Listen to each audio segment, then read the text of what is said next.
అయిన షేక్పేట, వెంగళరావు, రహమత్ నగర్ డివిజన్లలో మంచి ఆధిక్యత వచ్చింది ఊహించిన దానికంటే. బీఆర్ఎస్ అనుకున్న ప్రాంతాల్లో కూడా కాంగ్రెస్కి వచ్చింది కదా. ఇక జరగాల్సిన డివిజన్లలో ఎలా ఉండే అవకాశం ఉంది?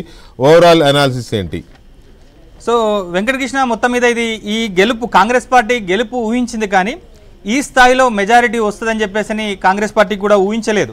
సో ఇప్పటివరకు మనకు అందుతున్నటువంటి సమాచారం మేరకు సో మొత్తం మీద 1,64,000 ఓట్లు పోలైతే సో ఇప్పటి వరకు అంటే 5 రౌండ్లు ముగిసేసరికి కాంగ్రెస్ పార్టీ అభ్యర్థి 50,806 ఓట్లను ఆయన సాధించారు.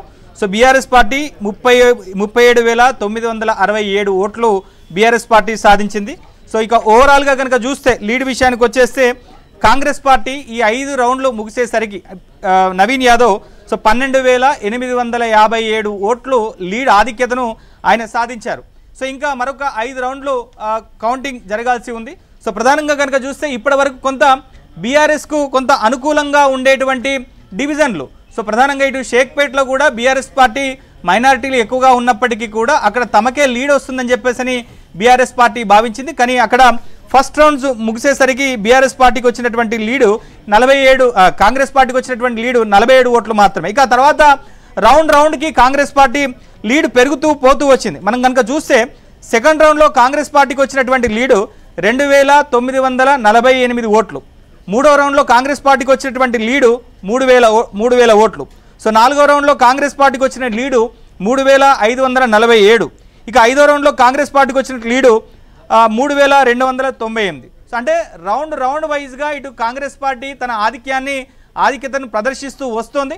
సో ఇప్పటివరకు కనుక చూస్తే సో మీరు ఇంతకుముందు చెప్పినట్టుగా షేక్పేటకు సంబంధించినటువంటి అంటే జూబ్లీహిల్స్ అసెంబ్లీ కాన్స్టిట్యున్సీలో 7 డివిజన్లు ఉంటాయి. సో 7 డివిజన్లో షేక్పేటకు సంబంధించినటువంటి డివిజన్కి సంబంధించిన కౌంటింగ్ పూర్తయిపోయింది. సో ఇక వెంగళరావు నగర్కి సంబంధించినటువంటి కౌంటింగ్ పూర్తయింది. సో అలానే రహమత్ నగర్కి సంబంధించినటువంటి కౌంటింగ్ పూర్తయింది. సో ఇక వెంగళరావు నగర్కి సంబంధించిన పూర్తి కౌంటింగ్ అంటే అది దాదాపుగా 4 రౌండ్లలో దీని కౌంటింగ్ జరిగింది. సో 4 రౌండ్లలో కూడా కౌంటింగ్ పూర్తయిపోయింది. సో ఇక యూసఫ్గూడ, సోమాజిగూడ, బోరబండ, ఎర్రగడ్డ, సో ఈ 4 డివిజన్లకు సంబంధించినటువంటి కౌంటింగ్ జరగాల్సి ఉంది, జరుగుతోంది. సో 6వ రౌండ్లో కూడా ఇటు యూసఫ్గూడ, వెంగళరావు నగర్ డివిజన్లకు సంబంధించిన కౌంటింగ్లో కూడా కాంగ్రెస్ పార్టీ పూర్తి ఆధిక్యతను ప్రదర్శించినట్టుగా తెలుస్తోంది. అంటే ఈ లెక్కన సో ఇప్పుడు ఇంకా మరొక 5 రౌండ్లు ముగిసి మరొక 5 రౌండ్లు ఉన్నాయి కాబట్టి, ఎందుకంటే మనకి ఈ ఫలితాలను చూస్తే మనకు తెలిసిపోతుంది. సో మైనారిటీ ఓట్ల మీద బీఆర్ఎస్ పార్టీ చాలా ఆశలు పెట్టుకుంది. సో ముఖ్యంగా బోరబండలో బీఆర్ఎస్ పార్టీకి సంబంధించినటువంటి ఒక మైనారిటీ నాయకుడిని సో కాంగ్రెస్ పార్టీలో బీఆర్ఎస్ నుంచి కాంగ్రెస్ పార్టీలో చేరినటువంటి బాబా ఫసీద్దీన్ వేధింపుల వల్ల ఆయన చనిపోయాడు అని చెప్పేసి సో ఆయన భార్యను కూడా ఎన్నికల ప్రచారంలో కేటీఆర్ తన వెంట తీసుకెళ్లి ప్రచారాన్ని నిర్వహించారు.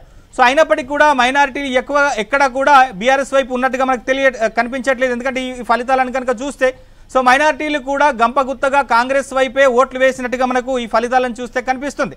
ఇంకా వచ్చేటువంటి డివిజన్లలో ఫలితాల అంటే కౌంటింగ్ కనుక చూస్తే ఎర్రగడ్డకు సంబంధించి